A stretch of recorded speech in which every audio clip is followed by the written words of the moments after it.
धन्यवाद Yeshu. Thank you Lord, thank you Lord Father, Lord Jesus. धन्यवाद यीशु, धन्यवाद Yeshu. Hallelujah. Thank you Jesus, thank you Jesus, thank you Jesus, thank you Jesus. धन्यवाद Yeshu. Hallelujah. Thank you Lord Father, Lord Jesus. प्रभु हम आपका धन्यवाद करते हैं पिता, हर एक बात के लिए धन्यवाद करते हैं, हर एक ब्लेसिंग के लिए धन्यवाद करते हैं। इस समय के लिए प्रभु जी हम आपका धन्यवाद करते हैं और इस समय को प्रभु जी आपके पाक लहू में कवर करते हैं। हर अंधकार की ताकत को यीशु मसीह के नाम में दूर करते हैं। हर तरह की नेटवर्क प्रॉब्लम को यीशु मसीह के नाम में दूर करते हैं। प्रभु मांगते हैं कि आज का वचन सुनने वालों की जिंदगियों में 100 गुना फलों को लेकर आए। हम अपनी आत्मा को तैयार करते और आपकी हजूरी में आ जाते हैं। खुदावन आपके पाक लहू को मांग लेते हैं अपनी जिंदगियों के ऊपर। खुदावन जितने भी जन मेरे मसीह बहन भाई आज खुदावन आज के वचन को सुनने पाए, यीशु मसीह तेरे सामर्थ्य नाम में वो बरकत को पाए, वो सीखें और समझें और खुदावन सच में आज के वचन का जो मकसद है, जो मतलब है, वो उस विश्वास से भरते हुए खुदावन, उस सामर्थ्य से भरते हुए उस विश्वास को पाने पाए, ताकि खुदावन तेरे उद्धार की आत्मा से वो भरने पाए। प्रभु आज का वचन सुनने वालों की जिंदगियों में 100 गुना फल लेकर आए और कोई अंधकार की ताकत आज के वचन के फल को चुराने न पाए। यीशु मसीह के सामर्थ्य नाम में मांग लेते हैं इस प्रार्थना को, आमेन। हालेलुया। खुदावन आप सबको आशीष और बरकत दे। और हम एक नई सीरीज के साथ आज मैं आपके बीच में हूं और मैं सबको जय मसीह की कहती हूँ और परमेश्वर की हजूरी में सबको वेलकम करती हूँ। आज जो सीरीज ये शुरू कर रही हूं मैं, वो ये है कि दशवांश और भेंटे, मतलब जो पूरा का पूरा टाइट और जो ऑफरिंग्स जो हम देते हैं, वो क्यों देते हैं, किस लिए देते हैं, कैसे ये शुरू हुआ, क्या इसका मतलब है और ये हमें क्यों देना है। हालेलुया। इस सीरीज का पार्ट 1 आज मैं आपसे शेयर करूंगी, कुछ हिस्सा शेयर करूंगी और इसे हम कंटिन्यू कुछ सीरीज में जो है इसको हम फिनिश करेंगे। हालेलुया। सो परमेश्वर को दशवांश देना आपके विश्वास का क्या है, प्रगटीकरण है।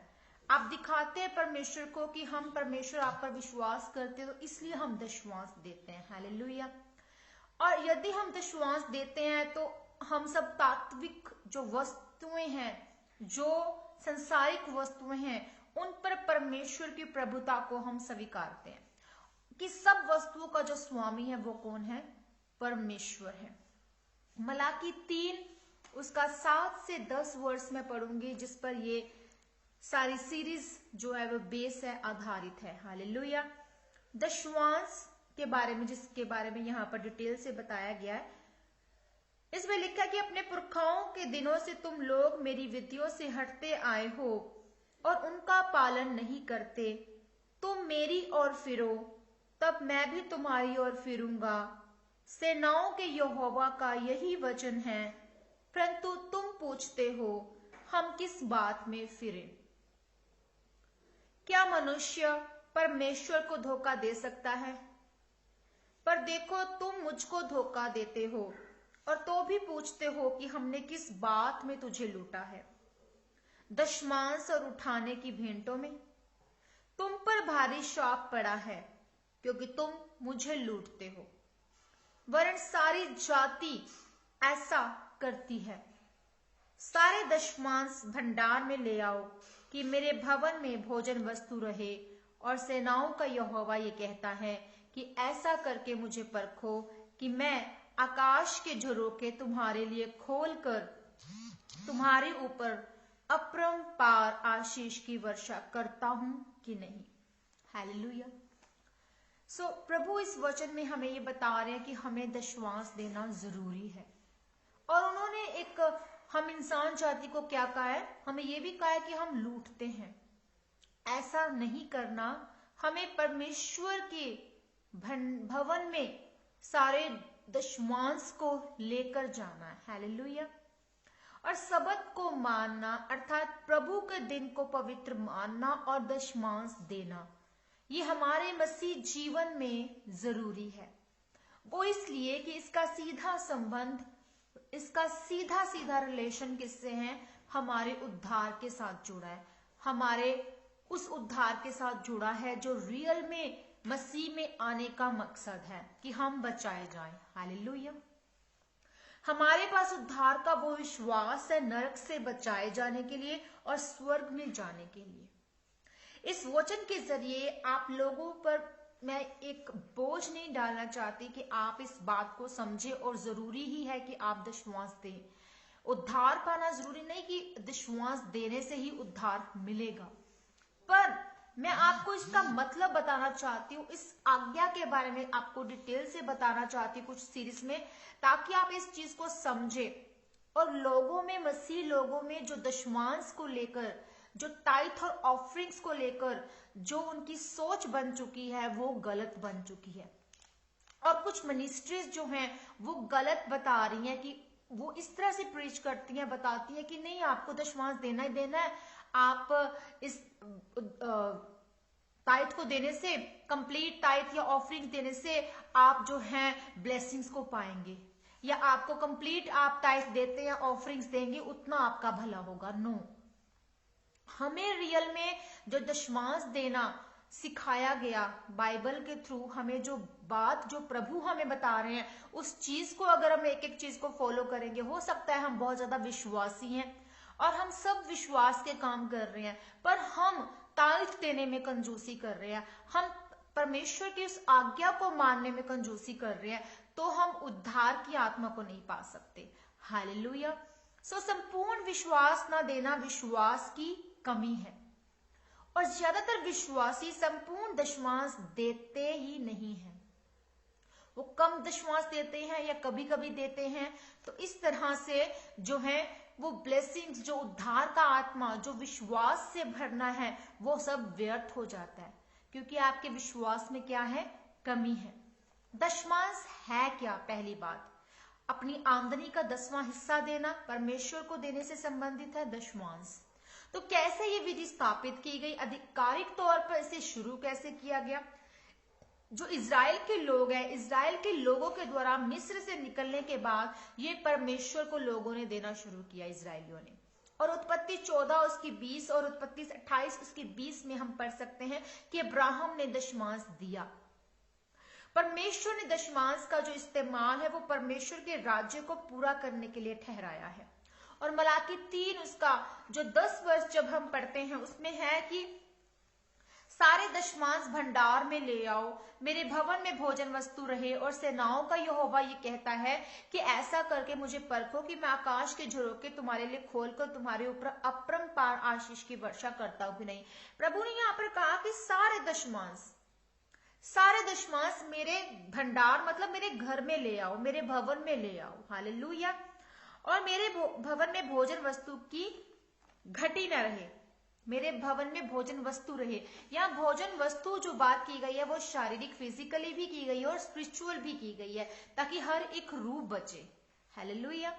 और निर्गमन के बाद जो लेवीय थे, वो लेवियों ने परमेश्वर को जो है वो अपने लिए अलग ठहरा दिया था। कैसे? लेवियों को वही करना होता था जो परमेश्वर की सेवा से संबंधित होता था। और लेवियों में जो हारून था और उसके जो पुत्र थे वो पीढ़ी पीढ़ी तक परमेश्वर के सामने याजक रहे। और हारून के अलावा जो दूसरे लेवीय थे उनको भी परमेश्वर के कार्य सौंपे गए थे, जैसे कि मंदिर की चौकसी करना या अलग अलग कार्यों को संभालना जो उस मंदिर से जुड़ी हुई थी। इसलिए इजराइल के पुत्र जब कनान देश में गए, उसके बाद दूसरे गोत्रों ने अपने लिए अपने भाग को प्राप्त कर लिया, पर लेवियों को वो भाग नहीं मिला। वहां पर अपने हिस्से की बजाय उन्हें दशमांश और दूसरी भेंटें जो लोगों के द्वारा परमेश्वर को दी जाती थी वो उनके हकदार थे। लेवियों को वही काम करना होता था जो कि परमेश्वर ने उनके लिए ठहरा दिया था। बाकी गोत्रों को तो सब वो अधिकार मिल चुके थे, पर लेवियों को सिर्फ परमेश्वर की सेवा करने का अधिकार था। परमेश्वर के घर में रहना, घर की चौकसी करना और जो परमेश्वर के भवन की देखरेख करना और जो काम थे अंदर के वो करने होते थे। और जो लोग दशमांश देते थे, भेंटे चढ़ाते थे, वही उनकी रोटी होती थी। हालेलुया। आज हमारी भी यही ड्यूटी है। अगर कोई हम किसी और मिनिस्ट्रीज के थ्रू अगर हमें सपोर्ट है, अगर हमें धन मिल रहा है, अगर हमें वो भेंटें या वो ऑफरिंग्स मिल रही है, तो हमें कहां से लेना है? सिर्फ वहीं से। और उन मिशनरीज की मैं बात कर रही जो कि डिपेंड है किसी और पर, और वो मिशनरीज वो मिनिस्ट्रीज जो खुद से कर रही हैं खर्चा, उनको अधिकार है कि वो बिजनेस या कुछ और कर सकते हैं। आज हमें भी क्या करना है? हमें कोई और काम नहीं करना। अगर हमें कोई और मिनिस्ट्री सपोर्ट कर रही, हमें किसमें से लेना है? करना है लेवियों की तरह ही हमें उसमें से लेना है। हालेलुया। और परमेश्वर के घर में वो लोग ब्लेस होते हैं जो कि परमेश्वर के दिए हुए में से ही जो है उनको करना है। पर उनका मतलब ये नहीं कि जो दशमांश और भेंटें हैं वो किस लिए थी? कि परमेश्वर का घर बन सके, परमेश्वर का भवन बन सके, परमेश्वर के लोगों की जो है वो सेवा हो सके एक तरह से। हालेलुया। तो दशमांश और भेंटों को केवल परमेश्वर के कामों के लिए इस्तेमाल करना होता था। और जब हम मत्ती 6 उसका 21 वर्ष पढ़ते, क्योंकि जहां तेरा धन है वहां तेरा मन लगा रहेगा।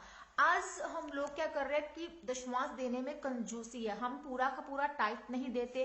और हम देख रहे हैं कि बहुत जगह नौकरी जो है, जॉब्स जो है वो लोग हाथ धो रहे हैं। अगर जॉब है भी हो तो सैलरी कम है, अगर सैलरी है भी तो सैलरी मिल नहीं रही है, या बिजनेस है तो बिजनेस फ्रूटफुल नहीं हो रहा। वो किस वजह से? क्योंकि हम सोच रहे हैं कि नहीं हमें दशमांश देना है कि नहीं। बहुत थोड़ा परमेश्वर ने कहा है कि वो थोड़ा भी अगर हम दे रहे थे उसमें भी हम क्या हो? फ्रूटफुल हो। हालेलुया। सो हम परमेश्वर को बिना विश्वास के हम खुश नहीं कर सकते। हमें परमेश्वर को खुश करना, उसकी आज्ञा को मानना। और परमेश्वर ने यह साफ साफ कहा है कि अपने सारे दशमांश मेरे भवन में ले आओ, मेरे घर में ले आओ, ताकि किसी भोजन वस्तु की घटी न रहे, शारीरिक तौर पर भी किसी की किसी को भोजन की कमी न रहे, और आत्मिक तौर पर भी उन रूहों को कोई कमी न रहे। हालेलुया। सो आज हम देखते हैं कि बहुत जगह जो है हम धोखा दे सकते हैं। हम धोखा दे रहे हैं, हम परमेश्वर को धोखा दे रहे हैं। या तो हम टाइप देने का दिखावा कर रहे हैं, या हम बहुत कम दे रहे हैं और दूसरों को खुश करने के लिए हम दे रहे हैं। तो वो कैसा है? वो उद्धार आप नहीं पा रहे, वो विश्वास से आप नहीं दे रहे, वो आप दिखावे की आत्मा से दे रहे हैं। हमें देना है और परमेश्वर को अपने हृदय को दिखाना है, और उस हृदय को दिखाकर हमें परमेश्वर को देना है। पर इसका मतलब ये नहीं है कि हम अगर दशमांश दे रहे तो हम उद्धार पाएंगे, पर हमें उस विश्वास और उद्धार की आत्मा से, उस आत्मिक फलों से भरते हुए और परमेश्वर की हर एक आज्ञा को फॉलो करते हुए हमें दशमांश को देना जरूरी है। आज हम देखते हैं कि बहुत से जो बच्चे हैं वो माँ बाप को लूट रहे हैं, और कई जगह पर वो लूट के चक्कर में क्या कर रहे हैं? माँ बाप की हत्या कर रहे हैं, खून कर रहे हैं। हम अपने पड़ोसी को धोखा नहीं दे सकते, हम अपने रिश्तेदारों को धोखा नहीं दे सकते। ये बात जो है वो गलत ठहराई गई है। हालेलुया।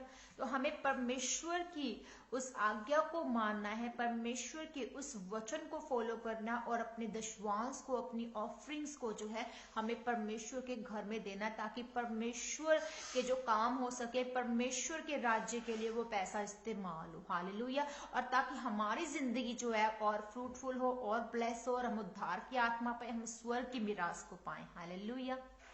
और हम एक तरह से एक परमेश्वर ने हमें बोझ नहीं दे दिया कि हमें ये देना है। परमेश्वर कहना अपने हृदय को तुम दिखाओ।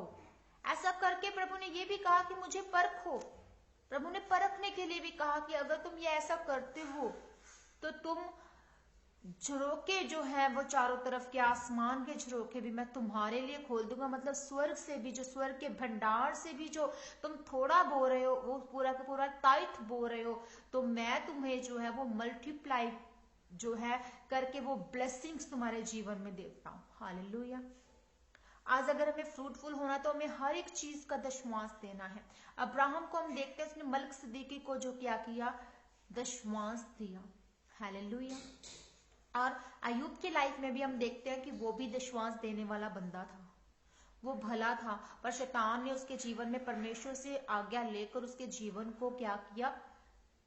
डोलने की कोशिश की, और वो थोड़ा सा बहक भी गया। पर परमेश्वर जानता था कि ये अय्यूब जो वापस मेरे पास आएगा। उसने तमाम उन आज्ञाओं को माना, और परमेश्वर ने उसे मल्टीप्लाई ब्लेसिंग्स दी, उसे और ज्यादा ब्लेस किया, और सब कुछ उसकी लाइफ में वापस दिया। हालेलुया।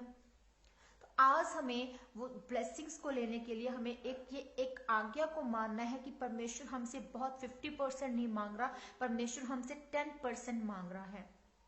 हमें टाइट देना है, 10वां हिस्सा देना है अपनी कमाई का, 10वां हिस्सा देना है अपनी प्रेयर लाइफ का, 10वां हिस्सा देना हर एक उस चीज में, उस बात में। तो हमें परमेश्वर क्या करता है? ब्लेस करता है। वो हमारी फजूल खर्चियों को झिड़कता है, हमारी बीमारियों को झिड़कता है। हालेलुया। अगर आज हमारी लाइफ में कोई बीमारी नहीं जा रही है, आप टाइट बोल रहे हैं, विश्वास के साथ परमेश्वर के घर में जा रहे हैं, परमेश्वर आपको चंगा करता है। अगर आज हमारा बिजनेस नहीं है फलवंत, तो हम टाइट दे रहे हैं और विश्वास के साथ दे रहे हैं, तो परमेश्वर हमें बहुगुणित करता है, मल्टीप्लाई करता है, ब्लेस करता है, हमारे बिजनेस को इंक्रीज करता है। हालेलुया। तो हमारी लाइफ में जो भी चीजें है ये, वो हमारी जो है वो परमेश्वर सॉर्ट आउट करते हैं उन चीजों को। और दूसरा कारण है कि हम अगर दशमांश देते हैं तो हम आशीषें पाने के लिए हम वो दे रहे हैं, और आशीषें हम पाते हैं, हम ब्लेसिंग्स पाते हैं। मत्ती 4:7 में लिखा है कि यीशु ने उससे कहा, यह भी लिखा है कि तू प्रभु अपने परमेश्वर की परीक्षा ना कर। उसमें लिखा है कि जब वो शैतान जो है वो प्रभु यीशु मसीह की परख करता है, तो उसमें ये बताया कि प्रभु यीशु मसीह कहते हैं शैतान को कि ये भी लिखा है कि तू अपने प्रभु अपने परमेश्वर की परीक्षा ना कर। पर इस जगह पर परमेश्वर हमें कह रहे हैं कि तुम मुझे परख सकते हो। कहते दशमांश देकर ऐसा करके परखो मुझे कि मैं आकाश के झरोखे तुम्हारे लिए खोल को तुम्हारे ऊपर अपरंपार आशीष करता हूं। हालेलुया। हमें इस विश्वास से नहीं बोना है, इस बात से नहीं बोना है कि हम इस वचन को डिक्लेयर करते रहे और परमेश्वर से कहते रहे कि परमेश्वर देख, तूने कहा कि इतना बोते जाओ तो, और ऐसा करके मुझे परखो, देख मैं तुझे परख रहा हूं, तो अभी तक तो तूने मुझे ब्लेसिंग नहीं दी। तो ये आपका जो विश्वास है वो क्या है? फेल है। वो विश्वास क्या है? वो खत्म हो गया है। आपकी लाइफ में अभी तक भी वो रुकावटें, वो विश्वास अभी तक नहीं आया, और ये रुकावटें बनकर आपकी ब्लेसिंग्स को रोक कर बैठे। पर जिस विश्वास के साथ अगर आप बोते हैं दशमांश को, तो आप ब्लेसिंग्स को अपनी लाइफ में पाते हैं। हालेलुया। और प्रभु ने कहा कि तुम मुझे लूटते हो। क्या हम परमेश्वर को हम लूट रहे हैं? किस तरह से? परमेश्वर ने कहा, सच में आज हम परमेश्वर को लूट रहे हैं। अगर हम मिशनरीज या कोई भी पास्टर अगर किसी की सपोर्ट पर है, तो वो और वो चर्च की उन्नति नहीं कर रहा है, उस पैसे को गलत यूज कर रहा है, तो वो क्या कर रहा है? परमेश्वर को लूट रहा है, परमेश्वर के लोगों को लूट रहा है। खुदा ने इसका रियल मकसद हमें, इसका रियल मतलब हमें बताया कि दशमांश को सही तरीके से बोना है और विश्वास के साथ बोना है। हालेलुया। एक ब्रदर ने मुझसे एक मैसेज किया, उन्होंने कहा कि मैं अभी तक भी फ्रूटफुल नहीं हो रहा हूँ, मेरी पूरी फैमिली इतने सालों से उस पास्टर को, उस चर्च को जो है दशमांश दे रही है। मैंने कहा कि ब्रदर आप पूरे विश्वास के साथ क्या बो रहे हैं? अगर आप अभी बो भी रहे हैं तो आप क्या कर रहे हैं? खुड़खुड़ा रहे हैं। अभी तक जब तक कि वो विश्वास आपके अंदर जीवित नहीं होता, तो आप ब्लेस्ड नहीं होंगे। वो फल लेकर आता है, और जब तक वो घड़ा नहीं भर जाता विश्वास का उस दशमांश के साथ, आप उस चीज का रिवॉर्ड नहीं पा पाएंगे। आप श्रापित होंगे अगर आप परमेश्वर को लूटते हैं। हो सकता है कि आप उस स्वर्ग की मिरास को ना पाए, उद्धार की आत्मा को ना पाए। हालेलुया। सो आज हमें जो है वो इस आज्ञा को फॉलो करना है और परमेश्वर के घर में बोना है। अपना 10वां हिस्सा बोना है, अपनी कमाई का 10वां हिस्सा बोना है। और परमेश्वर ने कहा कि तुम पर भारी शाप पड़ता है अगर तुम जो भी भेंटे तो भवन में आती हैं, चर्च में आती हैं और दशमांश ज्यादा, अगर तुम उसे लूटते हो, खाते हो और प्रभु के कामों के लिए नहीं इस्तेमाल करते, तो तुम पर शाप पड़ा है। तुम मुझे लूटते हो। सारी जातियां ऐसा करती हैं, हर एक जाति ऐसा करती है। हालेलुया। सो गिनती 23 उसका 19 भी कहता है कि ईश्वर मनुष्य नहीं कि झूठ बोले और ना आदमी की अपनी इच्छा बदले। क्या जो कुछ उसने उसे ना करे, क्या वो वचन देकर उसे पूरा ना करे? सो ईश्वर जो है वो कोई मनुष्य नहीं है कि वो झूठ बोल रहा है, वो सच बोल रहा है। प्रभु ने यहाँ कहा, परमेश्वर ने यहाँ कहा कि तुम मुझे परख सकते हो, और आज्ञा ये दी इस विश्वास के साथ कि तुम 10वां हिस्सा बो मेरे घर में, ताकि परमेश्वर के काम हो। और मुझे लूटना नहीं है, मुझे लूटना नहीं है, हृदय को अपने दिखाना है विश्वास के साथ, तो मैं तुम्हें फलवंत करूंगा, आकाश के झरोखे तुम्हारे ऊपर खोल दूंगा, और अपरंपार, मतलब that means more and more blessings परमेश्वर हमारे जीवन में फिर उंडेलता है। हालेलुया। सो परमेश्वर का ये वचन हमें सिखाता है कि हमें दशवांश को देना है, प्रभु को लूटना नहीं है, ताकि हमारी लाइफ से बीमारियां जाए, ताकि हमारी लाइफ में विश्वास और बढ़े और प्रभु का उद्धार हमारे जीवन में आए। जब तक कि आप उस उद्धार की आत्मा को नहीं लेते, चाहे आप जितने मर्जी विश्वासी हैं, चाहे आप तमाम वो काम करते हैं और चर्च जाते हैं, बाइबल पढ़ते हैं, उपवास रखते हैं, पर अगर आप परमेश्वर की इस आज्ञा को भी नहीं मानते, तो आप परमेश्वर के उस उद्धार की आत्मा से अभी तक नहीं भरे। अगर आप इस आज्ञा को नहीं मानते, दैट मीन्स कि आप प्रभु को एक्सेप्ट नहीं कर पाए, आप परमेश्वर पर विश्वास नहीं करते, उसके इकलौते बेटे यीशु मसीह पर विश्वास नहीं करते, और आप उद्धार की आत्मा पर विश्वास नहीं करते, आप सबत के दिन को फेल कर रहे हैं, और परमेश्वर के आगे आप एक संसारिक व्यक्ति हैं और आप श्रापित व्यक्ति बन जाते हैं। हालेलुया। सो इस आज के सेशन के जरिए, सीरीज इस पार्ट के जरिए हमने सीखा कि हमें दशमांश देना है, और ये जो व्यवस्था थी, ये जो विधि थी दशमांश देने की, ये कैसे शुरू हुई, और 2 रीजंस थे इसमें कि दशमांश जो है वो देना मतलब 10वां हिस्सा देना, और सेकंड थिंग कि हम इस देने के जरिए क्या पाते हैं, ब्लेसिंग्स पाते हैं। कल हम इस सीरीज को कंटिन्यू रखेंगे और मैं आप सीखेंगे, समझेंगे और ज्यादा कि हमें दशमांश क्यों देना है, किस लिए हम ऑफरिंग को देते हैं, ताकि आप उस उद्धार की आत्मा से भरे। हालेलुया। आइए प्रार्थना करते हैं। सर्वशक्तिमान परमेश्वर पिता, मैं आपका धन्यवाद करती हूँ। पिता, मैं आपका धन्यवाद करती हूँ और आपकी हजूरी में आ जाती हूँ। हर एक जन को आपके पाक लोहों में कवर करती हूँ, हर एक मसीह बहन भाई को तेरे पाक लोहों में कवर करती हूँ, तेरी हजूरी में लेकर आती हूँ।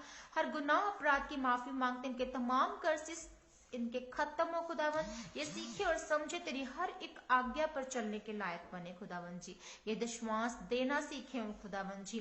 प्रभु, जैसा आपने हमें सिखाया पिता, अब्राहम के विश्वास की तरह खुदावन, उस उद्धार की आत्मा को पाने पे, जैसे अब्राहम आशीषित हुआ दशमांश देने के जरिए, और खुदावन जी वो फ्रूटफुल हुआ खुदावन, बहुगुणित हुआ खुदावन, ब्लेस हुआ खुदावन, जैसे अयूब ब्लेस हुआ खुदावन, हम वैसे ब्लेस होने पाए पिता तेरे नाम में खुदावन। हम जानते हैं कि तेरे नाम में इस आज्ञा को मानते हम उद्धार की आत्मा को पाते और नरक से दूर और स्वर्ग की मिरास के अधिकारी बनते हैं पिता। हम सबत के दिन को मानना खुदावन, और तेरे नाम में इस आज्ञा को मानना कि हम अपने दशवांशों को, सभी दशवांश को तेरे भवन में लेकर आए, ताकि किसी भोजन वस्तु की, भली वस्तु की घटी न रहे। प्रभु, आपने ये तक कहा खुदावन कि मुझे परखो ऐसा करके। परमेश्वर, हम आपका धन्यवाद करते कि आप इतनी बड़ी ब्लेसिंग्स हमें दे रहे हैं खुदावन, इस वचन के जरिए हमें सिखा रहे हैं कि हमें क्या करना है। सचमुच खुदावन, हम इस वचन को अपने जीवन में रिसीव करते, हम इस पर चलने पाए और अपने टाइट, अपने ऑफरिंग्स हम तेरे घर में देने पाए, ताकि तेरे भलाई के काम होने पाए और कोई तुझे लूटने न पाए खुदावन जी। हम तेरे नाम में तमाम वफादारी की आत्मा से चलने वाली मिनिस्ट्रीज को ब्लेस करते खुदावन जी। आपका आत्मा और मिनिस्ट्रीज में काम करे, आपका आत्मा तेरे उन पास्टर्स लोगों के ऊपर काम करे खुदावन, जब जब वो तेरे नाम में वचन का प्रचार करे खुदावन, तेरा आत्मा, तेरे दूत उनकी अगुवाई करे और लोग डिलीवर हो, आजाद हो, समझ और सीख से भरे खुदावन। हर अंधकार की ताकत को दूर कर दे, तेरे उद्धार का आत्मा आज से इनके घर में काम करे खुदावन, और ये सीखने पाए तेरे नाम में बोना खुदावन जी। प्रभु, इस प्रार्थना को मांग लेते हैं यीशु मसीह के नाम में, आमेन। उस प्रार्थना में शामिल होंगे जो प्रभु यीशु मसीह ने हमें सिखाई। ऐ हमारे बाप, तू जो आसमान में है, तेरा नाम पाक माना जाए, तेरी बादशाहत जैसे कि स्वर्ग में पूरी होती वैसे इस धरती पर पूरी हो जाए। हमारे रोज की रोटी आज हमको दे, हमें परीक्षा में ना डाल, जिस तरह हम अपने अपराध को, अपराधियों को क्षमा करते हैं, आप हमारे अपराध को क्षमा करें, बुराई से बचाएं, क्योंकि कुदरत, बादशाहत और जलाल सदा तेरे हैं, आमेन। हालेलुया। खुदावन आप सबको आशीष और बरकत दे। खुदावन यीशु मसीह के सामर्थ्य नाम में कल से फिर मिलेंगे नेक्स्ट पार्ट के साथ, इसी सीरीज को हम कंटिन्यू करेंगे। तब तक सबको जय मसीह की। खुदावन आपको आशीष और बरकत दे।